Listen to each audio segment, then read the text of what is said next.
With you in terms of this poll, which in February showed 24% of Americans would not vote for a Mormon for president.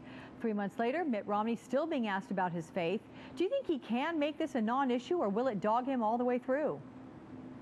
Well, the pressure is certainly on him to deal with it in some way, shape, or form, and that's what I think things like going on 60 Minutes this evening. I mean, that's really his opportunity to go out and, deal with some of these concerns that people have. I mean, something like polygamy, for example, has been outlawed since, I believe, 1890 or thereabouts, and it's still probably the most associated thing with Mormonism, in 2007. So it's a challenge for him, but it's certainly something that he can, overcome. Yeah, I think it's important to note that it's not sanctioned by the Mormon Church, and the reason it still is associated is because there are splinter groups that still practice it, even in parts of Utah. But bringing you in now, Doug, how much good do you think Mitt Romney did himself with this interview by being straight and direct and addressing the issues of potential concern? I think he did himself a world of good. I think he had to address the issue head on, as the polls suggested it was a real problem. John Kennedy addressed the issue in 1960 of his Roman Catholicism. It obviously helped when he spoke to the Baptist ministers in Houston, and I suspect this will help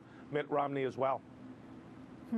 Allison, I'm curious, do you think that Mitt Romney can win the Republican nomination?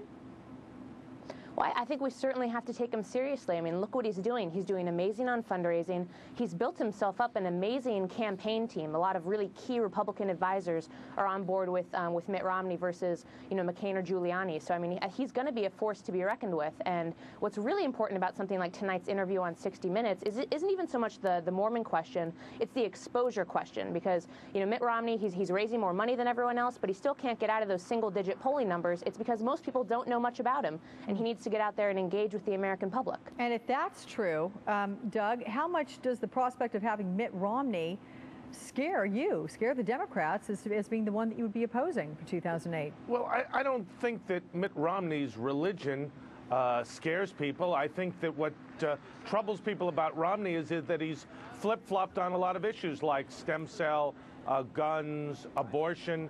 And I think those are the things that trouble Democrats about Mitt Romney. He was a liberal Republican. Now he's suddenly become a conservative Republican. So does that mean that do you think he'd be a formidable opponent, though? And does that mean that those issues upon which he has flip-flopped, those would be the places for which Democrats would take aim? I'm sure those would be the issues on which they'd take aim. I don't think in modern-day America anybody's going to run against him because of his religion. I don't think his argument last week with Al Sharpton will be anything other than a sideshow, nor should it be. I think the real question is, where does he stand on the issues? What's he going to do for America? And how do his views match up with the eventual Democrat?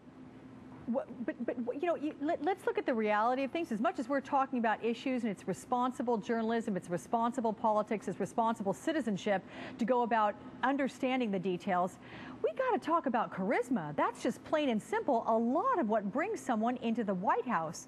Does this man have presidential charisma, Allison? I think, looking back at the MSNBC debate that we saw at the Reagan Library last week, or 2 weeks ago now, he looked pretty darn charismatic, and I think that you can't underscore like how important that is in a presidential campaign. So I think that it's to his benefit the more he can get out there on TV, out in front of voters. He's certainly more charismatic than some other candidates, and that plays into his strong suit. Other people have more experience.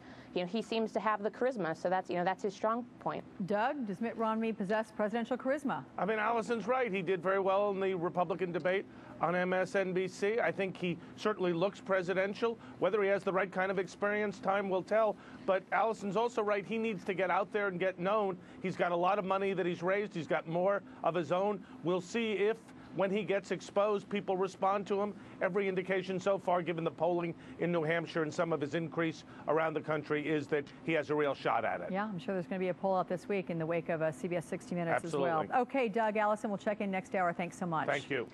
Thank you. Possible new clues in the unsolved case of missing U.S. teen Natalie Holloway. This weekend, investigators in Aruba searched the house of two brothers who were one-time suspects in the disappearance of Holloway nearly 2 years ago now. So what could police be looking for? Let's bring in our legal panel once again. Rebecca Rose Woodland is a criminal defense attorney. Laura Spencer is a former prosecutor.